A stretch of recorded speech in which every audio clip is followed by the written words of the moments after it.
ನಮಸ್ಕಾರ ಸ್ನೇಹಿತರೆ, ನಿಮ್ಮೆಲ್ಲರಿಗೂ ಯೋಗ ಮಾಸ್ಟರ್ ಚಾನಲ್ಗೆ ಸ್ವಾಗತ ಸುಸ್ವಾಗತ.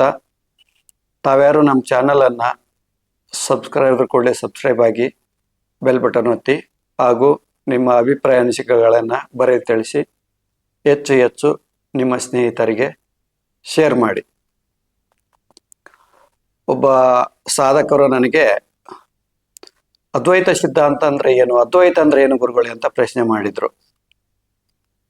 ಅವ್ರಿಗೆ ಗೊತ್ತಿಲ್ಲ ದ್ವೈತ ಅಂದ್ರೆ ಏನು, ಅದ್ವೈತ ಅಂದ್ರೆ ಏನು ಗೊತ್ತಿಲ್ಲ. ಅದಕ್ಕಾಗಿ ನಾನೊಂದು ವಿಡಿಯೋ ಮಾಡ್ತಾ ಇದ್ದೀನಿ.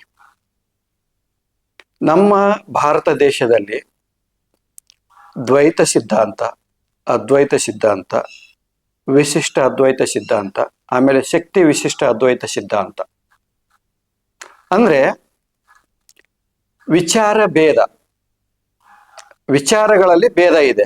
ಈಗ 4 ಜನ ಆದರೆ 4 ಜನರ ವಿಚಾರಗಳು ಬೇರೆ ಬೇರೆ ಇದೆ. ಆದರೆ 4 ಜನರಲ್ಲಿಯೂ ಕೂಡ ಮನಭೇದ ಇಲ್ಲ. ಮನಭೇದ ಬೇರೆ, ವಿಚಾರ ಭೇದ ಬೇರೆ.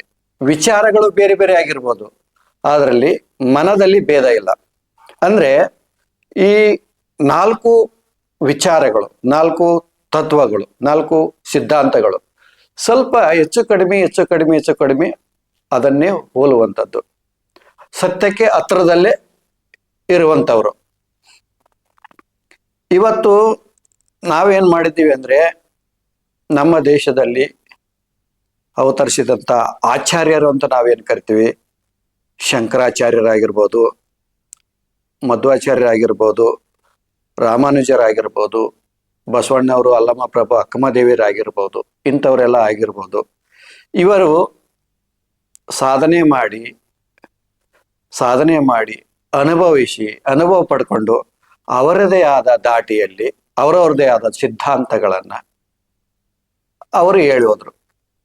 ಆದರೆ ಅದು ಹೇಗೆ ಹೇಳೋದ್ರು ಅಂದ್ರೆ, ಮೂಲದಲ್ಲಿ ಋಷಿ ಮುನಿಗಳು ಏನನ್ನ ಹೇಳಿದ್ರು ಅದಕ್ಕೆ ಧಕ್ಕೆ ಆಗದ ಹಾಗೆ, ಅದಕ್ಕೆ ಮೂಲಕ್ಕೆ ಧಕ್ಕೆ ಆಗದ ಹಾಗೆ ಅವರು ಅವರವ್ರದೇ ಆದ ಸಿದ್ಧಾಂತಗಳನ್ನ ಮಂಡನೆ ಮಾಡಿದ್ರು. ಕೊನೆಗೆ ಎಲ್ಲರೂ ಅಲ್ಲಿಗೆ ಬರೋದು, ಕೊನೆಗೆ ಎಲ್ಲವೂ ಅಲ್ಲಿಗೆ ಬಂದು ನಿಂದಿರ್ತಾರೆ.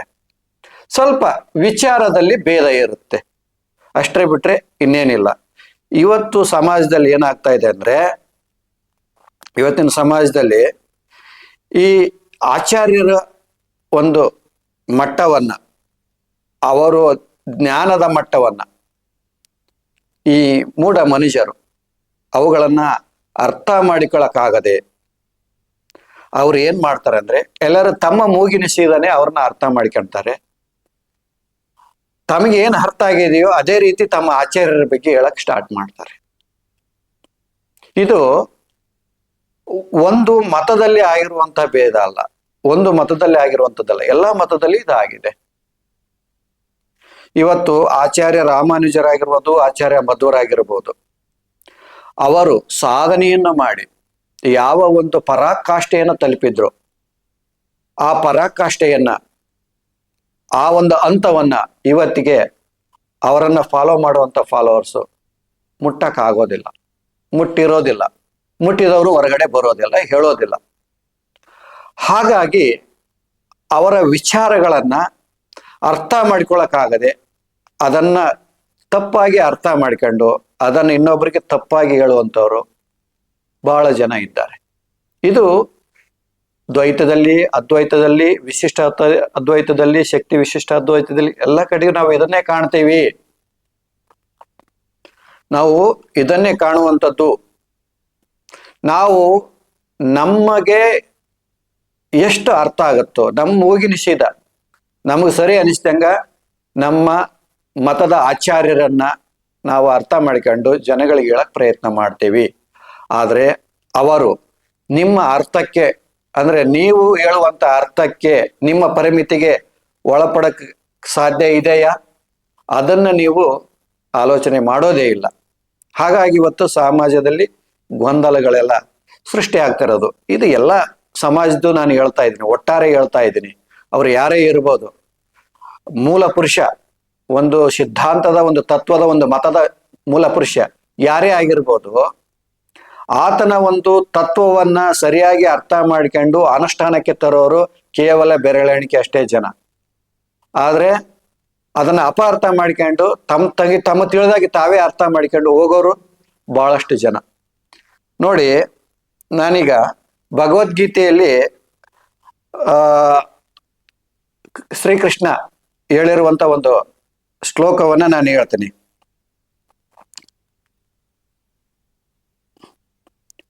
ಯೋ ಯೋ ಯಾಮ್ ಯಾಮ್ ತನುಂ ಭಕ್ತಃ ಶ್ರದ್ಧಾ ಯಾರ್ಚಿತ್ತು ಮಿಚ್ಚತಿ ತಸ್ಯ ತಸ್ಯ ಚಲಂ ಶ್ರದ್ಧಯಂ ತಾಮೇವ ವಿದಾದ್ಯಂ ಹಂ ಅಂತಂದು ಹೇಳ್ತಾರೆ. ಅಂದ್ರೆ ಯಾವ ಭಕ್ತನು ಯಾವ ದೇವತಾ ಮೂರ್ತಿಯನ್ನು ಶ್ರದ್ಧೆಯಿಂದ ಪೂಜಿಸಲು ಇಚ್ಛಿಸುವನು ಅವನಿಗೆ ಅದರಲ್ಲಿಯೇ ಶ್ರದ್ಧೆಯನ್ನು ನಾನು ನೀಡುತ್ತೇನೆ. ಇದನ್ನು ಒಂದ್ಸಲ ಅರ್ಥ ಮಾಡ್ಕೊಳ್ಳಿ. ಯಾವ ಭಕ್ತನು ಯಾವ ದೇವತಾ ಮೂರ್ತಿಯನ್ನ ಶ್ರದ್ಧೆಯಿಂದ ಪೂಜಿಸಲು ಇಚ್ಛಿಸುವನೋ ಅವನಿಗೆ ಅದರಲ್ಲಿಯೇ ಶ್ರದ್ಧೆಯನ್ನು ನಾನು ನೀಡುತ್ತೇನೆ ಅಂತಂದು ಭಗವದ್ಗೀತೆಯಲ್ಲಿ ಕೃಷ್ಣನೇ ಹೇಳಿರುವಂಥದ್ದು. ಯೋ ಯೋ ಯಾಮ್ ಯಾಮ್ ತನಂ ಭಕ್ತಃ ಶ್ರದ್ಧಾ ಯಾರ್ಚಿತೋ ಮಿಚ್ಚತಿ ತಸ್ಯ ತಸ್ಯ ಚಲಂ ಶ್ರದ್ಧಂ ತಾಮೇವ ವಿದದ್ಯಹಂ ಅಂತಂದು ಹೇಳ್ತಾನೆ. ಇನ್ನೊಂದು ಶ್ಲೋಕ ನೋಡಿ, ನಹಂ ಪ್ರಕಾಶಃ ಸರ್ವಸ್ಯ ಯೋಗಮಯ ಸಮಾರುತಃ ಮೂಢೇಹಂ ನಾಭಿಜಾನಾತಿ ಲೋಕೋ ಮಮ ಜಮವಯ್ಯಂ ಅಂತಂದು ಹೇಳ್ತಾನೆ. ಅಂದ್ರೆ ಅವಿವೇಕಿಗಳು ಅವ್ಯಯನೋ ಅನುಪವನೂ ಆದ ನನ್ನ, ಅಂದ್ರೆ ಅವಿವೇಕಿಗಳು ಅವ್ಯಯನೂ ಅನುಪವನೂ ಆದ ನನ್ನ ಪರಮ ಭಾವವನ್ನ ಅರಿಯರು. ಅವ್ಯಕ್ತನಾದ ನಾನು ವ್ಯಕ್ತರೂಪ ಪಡೆದಿರುವೆನೆಂದು ತಿಳಿದುಕೊಂಡಿರುತ್ತಾರೆ. ನೋಡಿ, ಇನ್ನೊಂದ್ಸಲ ಕೇಳಿ, ಭಗವದ್ಗೀತೆಯಲ್ಲಿ ಹೇಳಿರುವಂಥದ್ದು ಕೃಷ್ಣನ ಒಂದು ಶ್ಲೋಕ. ನಹಂ ಪ್ರಕಾಶಃ ಸರ್ವಸ್ಯ ಯೋಗಮಯ ಸಮಾಮೃತಃ ಮೂಢೋಯಂ ನಾಭಿಜಾನಾತಿ ಲೋಕೋ ಮಮ ಜಾಮ ವೇಯಂ. ಅಂದ್ರೆ ಅವಿವೇಕಿಗಳು ಅವ್ಯಯನು ಅನುಪವನು ಆದ ನನ್ನ ಪರಮ ಭಾವವನ್ನ ಅರಿಯರು. ನನ್ನ ಪರಮ ಭಾವವನ್ನ ಅವಿವೇಕಿಗಳು ಅರಿಯರು. ಅವ್ಯಕ್ತನಾದ ನಾನು ವ್ಯಕ್ತರೂಪ ಪಡೆದಿರುವೆನೆಂದು ಅವರು ತಿಳಿದುಕೊಂಡಿರುತ್ತಾರೆ ಅಂತಂದು ಹೇಳ್ತಾನೆ. ಇನ್ನೊಂದು ಶ್ಲೋಕ ನೋಡಿ, ಅವ್ಯಕ್ತಂ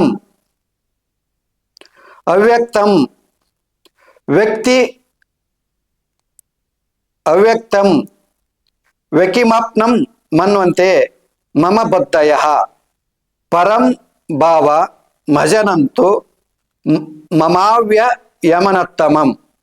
ಅಂದ್ರೆ ಯೋಗ ಮಾಯೆಯಿಂದ ಆವೃತನಾದ ನಾನು ಎಲ್ಲರಿಗೂ ಪ್ರತ್ಯಕ್ಷನಲ್ಲ.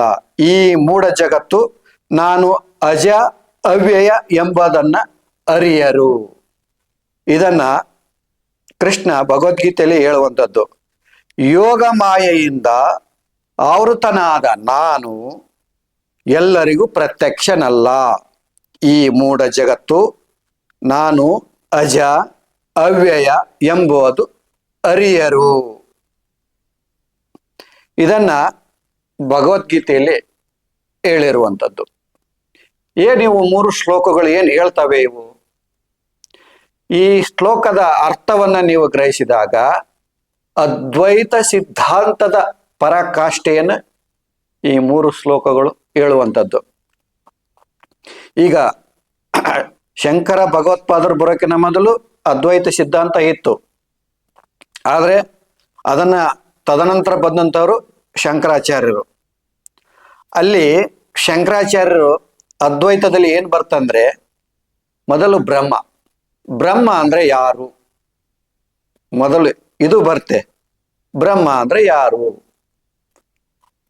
ಆಮೇಲೆ ಜಗತ್ತು ಅಂದ್ರೆ ಏನು, ಮಾಯೆ ಅಂದ್ರೆ ಏನು, ಈಶ್ವರ ಅಂದ್ರೆ ಏನು, ಜೀವ ಅಂದ್ರೆ ಏನು, ಸೃಷ್ಟಿ ಅಂದ್ರೆ ಏನು, ಸಂಸಾರ ಬಂಧನ ಅಂದ್ರೆ ಏನು, ಮೋಕ್ಷ ಅಂದ್ರೆ ಏನು, ಇದನ್ನ ಅದ್ವೈತದಲ್ಲಿ ಶಂಕರಾಚಾರ್ಯರು ಒಂದೊಂದೇ ವಿವರಣೆ ಮಾಡ್ಕೊಂತ ಹೋಗ್ತಾರೆ ಅವರು. ಬ್ರಹ್ಮ, ಇದಕ್ಕೆ ಶಂಕರಾಚಾರ್ಯ ಹೇಳ್ತಾರೆ ಇಲ್ಲಿ ಅಹಂ ಬ್ರಹ್ಮಾಸ್ಮಿ, ನಾನು ಬ್ರಹ್ಮನಾಗಿದ್ದೇನೆ. ಆಮೇಲೆ ತತ್ವಮಸಿ, ನೀನು ಕೂಡ ಬ್ರಹ್ಮನೇ ಆಗಿದ್ದೀಯ. ಅಯಂ ಆತ್ಮ ಬ್ರಹ್ಮ, ಈ ಆತ್ಮನು ಬ್ರಹ್ಮವಾಗಿದೆ. ಬ್ರಹ್ಮವೇ, ಈಗ ಏಕಮೇವ ದ್ವಿತೀಯಂ, ಬ್ರಹ್ಮವೇ ಏಕಮೇವ ದ್ವಿತೀಯವಾಗಿದೆ. ಪ್ರಜ್ಞಾನಂ ಬ್ರಹ್ಮ, ಇವೆಲ್ಲವೂ ಕೂಡ ಬ್ರಹ್ಮ ಅಂತಂದು ಶಂಕರಾಚಾರ್ಯರು ಕೊನೆಗೆ ಹೇಳುತ್ತೆ. ಅದ್ವೈತ ಸಿದ್ಧಾಂತದ ಪರಾಕಾಷ್ಠೆ ಇದು. ಇಲ್ಲಿ ಪರಬ್ರಹ್ಮ ಎಂಬುದು ಏನು ಅಂದ್ರೆ ಒಂದು ಬೆಂಕಿ ಉಂಡೆ, ಬೆಂಕಿಯ ಉಂಡೆ. ಆಮೇಲೆ ಆ ಪರಬ್ರಹ್ಮ ಅದು ಸೂಕ್ತವಾಗಿತ್ತು. ಯಾವಾಗ ಜಗತ್ತಿನ ರಚನೆ ಆಯಿತು, ಜಗತ್ತು, ಮಾಯೆ, ಈಶ್ವರ, ಜೀವ, ಸೃಷ್ಟಿ, ಸಂಸಾರ ಇವೆಲ್ಲ ಸ್ಟಾರ್ಟ್ ಆಯ್ತಲ್ಲ, ಆವಾಗ ಅದು ಕಿಡಿಯಾಗಿ ಹೊರಗಡೆ ಬಂತು. ಬ್ರಹ್ಮನಿಂದ ಕಿಡಿಯಾಗಿ ಹೊರಗಡೆ ಬಂತು. ಈ ಬ್ರಹ್ಮನಲ್ಲಿ ಅಂದ್ರೆ ಮೂಲ ಬೆಂಕಿಯಲ್ಲಿ ಸುಡುವ ಶಕ್ತಿ ಹೇಗೆ ಇದೆಯೋ, ಈ ಕಿಡಿಗಳಲ್ಲಿಯೂ ಕೂಡ ಸುಡುವ ಶಕ್ತಿ ಇದೆ. ಆದರೆ ಅದಕ್ಕೆ, ಆ ಕಿಡಿಗೆ ಈ ಜಗತ್ತು, ಈ ಮಾಯೆ ಇವೆಲ್ಲ ಆವರಿಸ್ಕೊಳ್ಬಿಟ್ಟು, ಅಂದ್ರೆ ಮಾಯೆ ಮೋಹಾದಿಗಳು, ಪಂಚಭೂತಗಳು ಇವೆಲ್ಲ ಆವರಿಸ್ಕೊಂಡ್ಬಿಟ್ಟು, ಅದು ಕತ್ತಲಲ್ಲಿ ನಿಮ್ಗೆ ಒಂದು ಹಗ್ಗ ಬಿದ್ದಿರುತ್ತೆ. ನೀವು ನೋಡಿದ ತಕ್ಷಣ ಏನಂತರ ಎದರಿ ಬಿಡ್ತೀರ.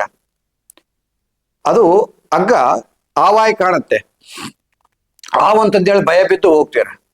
ಆದರೆ ನಿಜವಾಗಿಯೂ ಕೂಡ ನೀವು ಬೆಳಕಿನಲ್ಲಿ ನೋಡಿದಾಗ, ಅಥವಾ ಟಾರ್ಚ್ ಬಿಟ್ಟು ನೋಡಿದಾಗ, ಅಥವಾ ಬೆಳಗ್ಗೆ ನೋಡಿದಾಗ ಅದು ಹಾವಾಗಿರೋದಿಲ್ಲ, ಹಗ್ಗ ಆಗಿರುತ್ತೆ. ಅಲ್ಲಿ ಏನಾಯ್ತು, ಹಾವಾಗಿರುವಂಥದ್ದು ನಿನ್ನ ಅಜ್ಞಾನ. ನೀನು ಅಜ್ಞಾನದಲ್ಲಿ ನೋಡಿದೆ, ಕತ್ತಲಲ್ಲಿ ನೀನು ಅಜ್ಞಾನದಲ್ಲಿ ಅದನ್ನು ನೋಡಿದೆ, ಹಾವಂತ ನೋಡಿದೆ. ಆದ್ರೆ ನೀನು ಬೆಳಕಿನಲ್ಲಿ ನೋಡಿದಾಗ ಅದು ಏನಾಗಿತ್ತು, ಅದು ಹಾವಾಗಿರಲಿಲ್ಲ, ಅದು ಹಗ್ಗ ಆಗಿತ್ತು. ಹಾಗೆ ನೀನು ಜ್ಞಾನವಾಗಿ ನೋಡಿದಾಗ ಈ ಜಗತ್ತು, ಮಾಯೆ, ಸೃಷ್ಟಿ ಇದೆಲ್ಲವನ್ನ ನೀನು ನಿತ್ಯಾನಿತ್ಯ ವಿವೇಕದಿಂದ ನೋಡಿದಾಗ ಅದು ಮೂಲ ಬ್ರಹ್ಮನೇ ಆಗಿರುತ್ತೆ. ಇದನ್ನು ತಿಳ್ಕೊಳ್ಳಿ. ಈಗ ಬಂಗಾರ ಇದೆ, ಒಂದು ಬಂಗಾರದ ಗಟ್ಟಿ ಇದೆ. ಆ ಬಂಗಾರದ ಗಟ್ಟಿ ತಗೊಂಡೋಗಿ ಅಂಗಡಿ ತಗೊಂಡೋಗಿ ಅದನ್ನ ಜುಮ್ಕಿ ಮಾಡಿಸ್ತೀರಾ, ಓಲೆ ಮಾಡಿಸ್ತೀರಾ, ಆಮೇಲೆ ನೆಕ್ಲೆಸ್ ಮಾಡಿಸ್ತೀರಾ, ಬೇರೆ ಬೇರೆ ಬೇರೆ ಬೇರೆ ತರ ಎಲ್ಲ ಬಂಗಾರದಿಂದ ಅನೇಕ ಆಭರಣಗಳನ್ನ ನೀವು ಮಾಡ್ತೀರ. ಕಿವಿಯ ಓಲೆ ಆಗಿರ್ಬೋದು, ಇದು ನತ್ತು ಆಗಿರ್ಬೋದು, ಆಮೇಲೆ ಕೊಳೆಗೆ ಹಾಕ್ಯಣೋದು, ಆಮೇಲೆ ಓಡೆ ಹಣ ಅಂತಾರೆ, ಸೊಂಟಕ್ಕೆ ಹಾಕ್ಯಣೋದು, ಅಥವಾ ಕಡಗ ಆಗಿರ್ಬೋದು, ಉಂಗ್ರ ಆಗಿರ್ಬೋದು, ಇವೆಲ್ಲ ಮಾಡಿಸ್ತೀರ. ಈಗೇನಾಯ್ತು, ಮೂಲ ಏನಿತ್ತದು ಬಂಗಾರದ ಗಟ್ಟಿತ್ತು. ಆಮೇಲೆ ಏನಾಯ್ತು, ಬೇರೆ ಬೇರೆ ಜುಮಿಕ್ ಆಯ್ತು, ಓಲೆ ಆಯ್ತು, ಓಡೆಹಣ ಆಯ್ತು, ನಕ್ಲೆಸ್ ಆಯ್ತು, ಬೇರೆ ಬೇರೆ ಹೆಸರಿನಿಂದ ಕರ್ಸ್ಕೊಳಕ್ ಸ್ಟಾರ್ಟ್ ಆಯ್ತು. ಅದು ಮೂಲ ಏನಿದೆ, ಅದು ಮೂಲ ಅದು ಬಂಗಾರದ ಗಟ್ಟಿನೇ ಇದೆ. ಆದ್ರೆ ನಿಮ್ಗೆ ಏನ್ ಕಾಣಕ್ಕಿಂತು ಬೇರೆ ಬೇರೆ ರೂಪವಾಗಿ ಕಾಣಕ್ಕಿಂತು, ಆ ಹೆಸರಿಂದ ಬೇರೆ ಬೇರೆ ಹೆಸರಿನಿಂದ ಕಾಣಕ್ಕಿಂತು. ಆದ್ರೆ ಅದನ್ನೆಲ್ಲ ತೆಗೆದುಕೊಂಡು ಮತ್ತೆ ಆಚಾರ್ಯ ಕೈ ಕೊಟ್ರೆ ಅದನ್ನೆಲ್ಲ ನೀರು ಮಾಡಿ ಮತ್ತೆ ಅದನ್ನ ಬಂಗಾರ ಮಾಡಿಬಿಡ್ತಾನೆ. ಹಂಗೆ ಇದು ಪ್ರಪಂಚ. ಮೂಲ ಬ್ರಹ್ಮ ಹಾಗೆ ಇದ್ದಾನೆ. ಅಂದ್ರೆ ಈ ಬ್ರಹ್ಮನಿಂದನೇ ಇದೆಲ್ಲ ಜಗತ್ತು ಆಯ್ತು. ಆಮೇಲೆ ಜೀವಿಗಳು ಆದ್ರು, ಆಮೇಲೆ ಮಾಯೆ ಆಯ್ತು, ಆಮೇಲೆ ಈಶ್ವರ ಆಯ್ತು, ಈ ಸೃಷ್ಟಿ ಆಯ್ತು, ಬಂಧನ ಆಯ್ತು. ಎಲ್ಲ ಬ್ರಹ್ಮನಿಂದನೇ ಆಗಿದ್ದು. ಆದ್ರೆ ಕೊನೆಗೆ ಅದು ಏನಾಗುತ್ತೆ, ಮತ್ತೆ ಬ್ರಹ್ಮನಲ್ಲೇ ಕೂಡುವಂಥದ್ದು.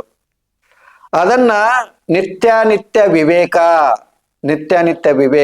ಅದನ್ನ ಸತ್ಯವನ್ನು ತಿಳ್ಕೊಳಕ್ ಪ್ರಯತ್ನ ಮಾಡ್ಬೇಕು. ಅದರಿಂದ ಇರೋದನ್ನ ಸತ್ಯವನ್ನು ತಿಳ್ಕೊಳಕ್ ಪ್ರಯತ್ನ ಮಾಡಬೇಕು. ಅದು ಅಧ್ಯಾತ್ಮ. ಇದನ್ನೇ ಅನೇಕ ಅನುಭವಿಗಳು, ಆಚಾರ್ಯರೆಲ್ಲ ಬಂದು ಇದನ್ನೇ ಹೇಳಕ್ ಪ್ರಯತ್ನ ಮಾಡಿದ್ದು. ಆಚಾರ್ಯ ಶಂಕರ ಆಗಿರ್ಬೋದು, ಮಧ್ವಾಚಾರ್ಯ ಆಗಿರ್ಬೋದು, ರಾಮಾನುಜಾಚಾರ್ಯ ಆಗಿರ್ಬೋದು, ಅಲ್ಲಮ ಪ್ರಭುಗಳಾಗಿರ್ಬೋದು, ಎಲ್ಲರೂ ಕೂಡ ಇದನ್ನೇ ಹೇಳಕ್ ಪ್ರಯತ್ನ ಮಾಡಿದ್ರು. ಅಂದ್ರೆ ಭಗವಂತ ಒಬ್ಬನೇ ಇದ್ದಾನೆ, ಅವನು ಅವ್ಯಕ್ತ, ಅವನು ಅವ್ಯಕ್ತನಾಗಿದ್ದಾನೆ, ನಿರ್ಗುಣನಾಗಿದ್ದಾನೆ, ನಿರಾಕಾರನಾಗಿದ್ದಾನೆ. ಅದು ನೀನೇ ಆಗಿದ್ದೀಯ, ಅದು ನಿನ್ನೊಳಗೆ ಇದ್ದಾನೆ. ಇದನ್ನೇ ಎಲ್ಲರೂ ಹೇಳಕ್ ಪ್ರಯತ್ನ ಮಾಡಿದ್ರು.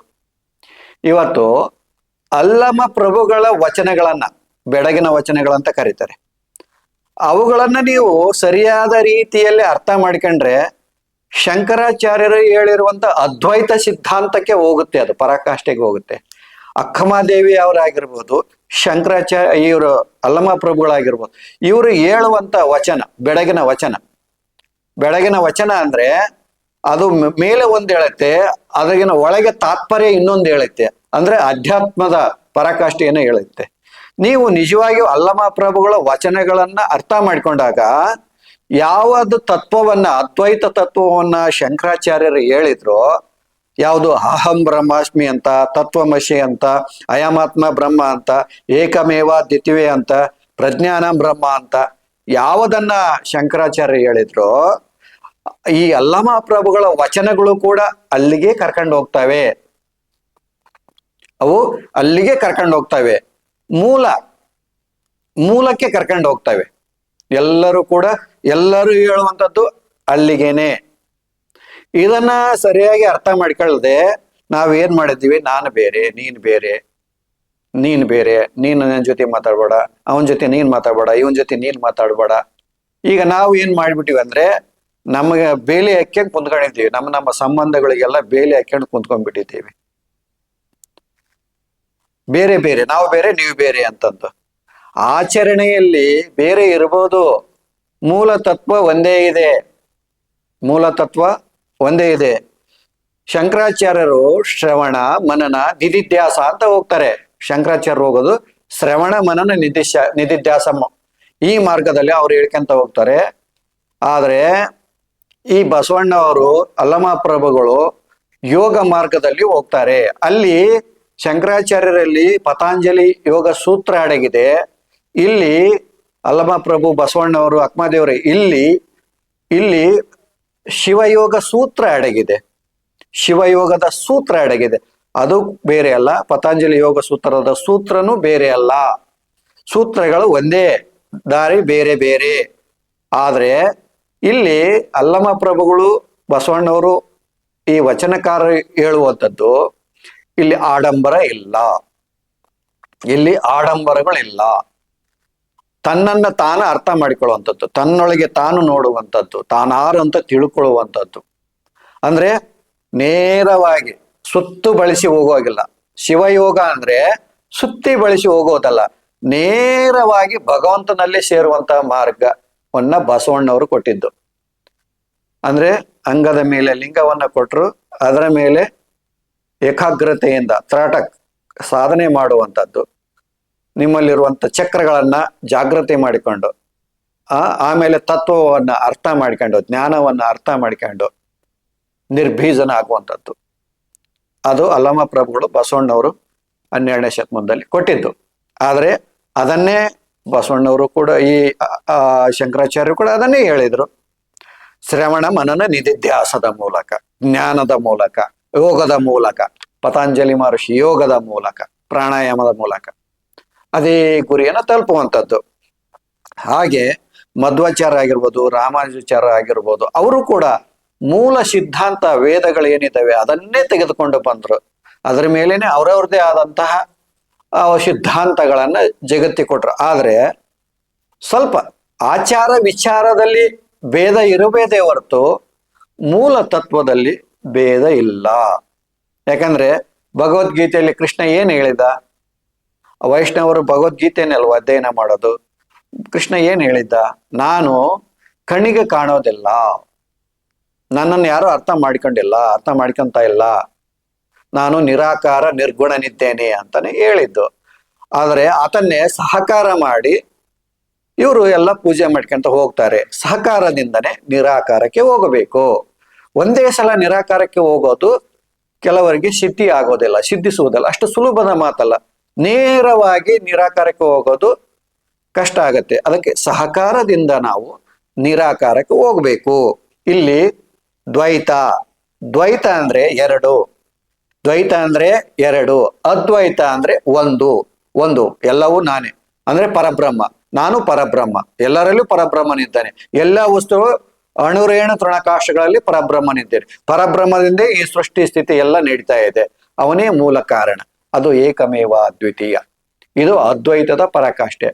ಆದ್ರೆ ದ್ವೈತದಲ್ಲಿ ಜೀವಾತ್ಮ ಪರಮಾತ್ಮ ಬೇರೆ ಅಂತ ಹೇಳ ಸ್ವಲ್ಪ, ಆದ್ರೆ ತತ್ವ ಸಿದ್ಧಾಂತ ಎಲ್ಲ ಒಂದೇ. ಹಾಗೆ ವಿಚಾರದಲ್ಲಿ ಕೆಲವು ಭೇದ ಇರಬಹುದು, ಆದ್ರೆ ಎಲ್ಲರೂ ಕೂಡ ಕೊನೆಗೆ ಅಲ್ಲಿಗೆ ಬರೋರಾಗ್ತಾರೆ. ಅದನ್ನ ನೀವೆಲ್ಲ ಸರಿಯಾಗಿ ಅರ್ಥ ಮಾಡ್ಕೋಬೇಕು. ಯಾವುದೇ ವ್ಯಕ್ತಿನ, ಆಚಾರ್ಯರನ್ನ ಅರ್ಥ ಮಾಡ್ಕೊಂಡು ಬೇಕಂದ್ರೆ ನೀವು ಸಾಧನೆ ಸ್ಥಿತಿಯಿಂದ ಸಾಧನೆ ಮಾಡಿ ಅವರ ಸ್ಥಿತಿಗೆ ಏರಿದಾಗ ಒಬ್ಬ ಆಚಾರ್ಯ ಅರ್ಥ ಆಗ್ತಾನೆ. ಆದರೆ ಆ ಸ್ಥಿತಿಗೆ ಏರಿದ ತಕ್ಷಣ ನೀವು ಮೌನ ಆಗಿಬಿಡ್ತೀರಿ. ಇಷ್ಟು ಮಾತ್ರ ಗ್ಯಾರಂಟಿ. ಈಗ ಒಬ್ಬ ಅಲ್ಲಮ ಪ್ರಭುವನ್ನ ನೀವು ಅರ್ಥ ಮಾಡ್ಕೋಬೇಕು ಅಂದ್ರೆ, ಶಂಕರಾಚಾರ್ಯರು ನೀವು ಅರ್ಥ ಮಾಡ್ಕೋಬೇಕಂದ್ರೆ, ಅವರ ತತ್ವಗಳನ್ನ ಅರ್ಥ ಮಾಡ್ಕೋಬೇಕಂದ್ರೆ ಕಠೋರ ಸಾಧನೆ ಬೇಕು. ಕಠೋರ ಸಾಧನೆ ಬೇಕು. ಯಮ ನಿಯಮಗಳ ಪಾಲನೆ ಆಗಬೇಕು. ಯಮ ನಿಯಮಗಳ ಪಾಲನೆ ಆಗಬೇಕು. ಕಾಮವನ್ನ ಗೆಲ್ಲಬೇಕು. ಫಸ್ಟ್ ನೀವು ಮಾಡಬೇಕಾದ್ದು ಕಾಮವನ್ನ ಗೆಲ್ಲಬೇಕು. ಕಾಮ, ಕ್ರೋಧ, ಲೋಭ, ಮದ, ಮೋಹ, ಮತ್ಸರಗಳ ಅರಿಷಡ್ವರ್ಗಗಳನ್ನ ಗೆಲ್ಲಬೇಕಾಗುತ್ತೆ. ಆನಂತರ ನಿಮಗೆ ಇವರೆಲ್ಲ ಅರ್ಥ ಆಗ್ತಾರೆ. ನಾನು ಇವೆಲ್ಲದರ ಜೊತೆಗೆ ಇದ್ದು ನಾನು ಇವ್ರ ಅರ್ಥ ಮಾಡ್ಕೊಂತಂದ್ರೆ ಅರ್ಥಕ್ಕಿಂತ ಅಪಾರ್ಥ ಆಗೋದೇ ತುಂಬಾ ಜಾಸ್ತಿ ಇದೆ ಅಂತ ಹೇಳ್ತಾ, ಮುಂದಿನ ವಿಡಿಯೋದಲ್ಲಿ ಹೆಚ್ಚಿನ ಮಾಹಿತಿಯನ್ನ ಈ ಬ್ರಹ್ಮದ ಬಗ್ಗೆ, ಜಗತ್ತಿನ ಬಗ್ಗೆ, ಮಾಯೆ ಬಗ್ಗೆ, ಈಶ್ವರನ ಬಗ್ಗೆ, ಜೀವ, ಸೃಷ್ಟಿ, ಸಂಸಾರ ಬಂಧನ ಮತ್ತು ಮೋಕ್ಷದ ಬಗ್ಗೆ ಇನ್ನೂ ಹೆಚ್ಚಿನ ಮಾಹಿತಿಯನ್ನು ಕೊಡ್ತೀನಿ ಅಂತ ಇಲ್ಲಿಗೆ ನಾನು ವಿಡಿಯೋ ಮುಗಿಸ್ತಾ ಇದ್ದೇನೆ. ನಮಸ್ಕಾರ ಸ್ನೇಹಿತರೆ.